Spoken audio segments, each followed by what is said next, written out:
The message was simple. I had just buried my husband overseas. The flight home was long, my chest still heavy with grief. I didn't ask for comfort, just a ride. My brother replied first, "We're busy, try Uber." Then my mother, "Why didn't you plan better?" I stared at the screen for a full minute. My fingers typed 2 words. No worries. They thought that was the end of it. It wasn't. I've never been close to my family. They orbit each other when convenient, holidays, weddings, when there's an audience. But when life gets messy, they vanish.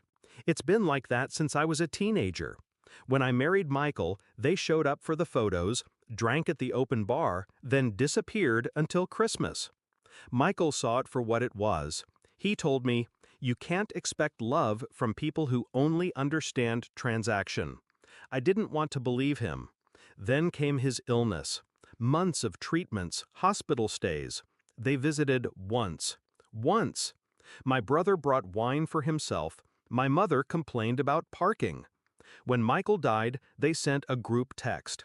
"So sorry for your loss. Let us know if you need anything." I needed them to mean it. They didn't. By the time I flew home from his funeral, my grief had solidified into something colder, something deliberate. On the flight, I thought about every moment they had chosen their own comfort over my need. And I realized this wasn't neglect, it was habit.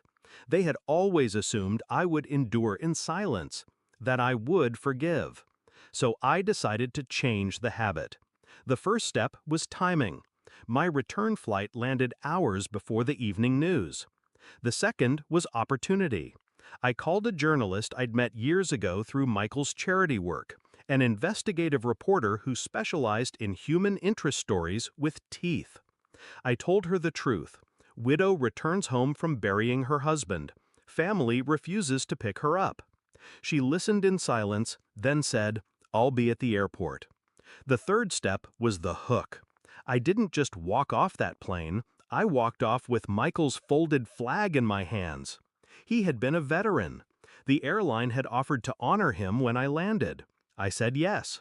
When the wheels touched down, the plan was already in motion. An airline escort met me at the gate, flag in their arms. The reporter and her cameraman were waiting by arrivals. They filmed as I walked out alone, dragging my suitcase, the flag pressed against my chest. They filmed me glancing at the curb. Empty. They filmed me pulling out my phone, scrolling past the "try Uber" and "plan better" messages. "Did your family know you were arriving today?" the reporter asked. I nodded. They knew. By the time I reached home, yes, in an Uber, the footage was already being edited. She called that evening. "It airs at 7. You should watch." I didn't. I didn't need to. At 7:13 p.m., my phone started buzzing. First my mother, then my brother, then my aunt, cousin, sister-in-law. I ignored them. They kept calling. By 7:25, the group chat was exploding. "Why would you do this to us? You made us look like monsters. We didn't know it was going to be on TV." Finally, my brother sent, "Take it down, now."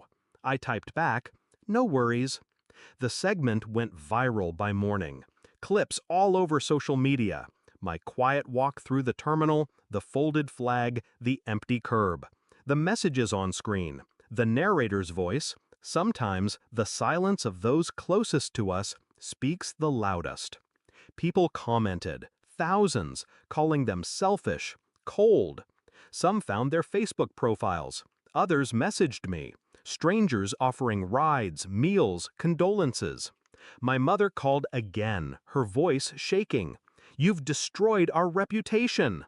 "No," I said. "You did that when you decided I wasn't worth the drive." They stopped trying to reason with me after that, mostly because there was no defense. It wasn't a misunderstanding. It wasn't bad timing. It was exactly who they were.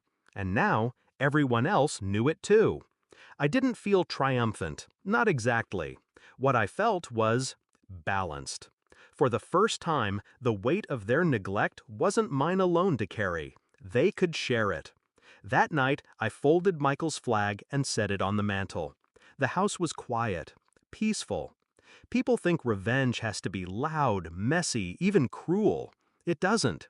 Sometimes all it takes is holding up a mirror and letting them see what everyone else sees.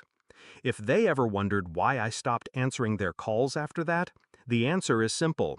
You don't invite yourself back into my life after you've made it clear you wouldn't even drive 20 minutes to meet me at the curb. And you certainly don't get to rewrite the story, because this time, the whole world heard it exactly as it happened.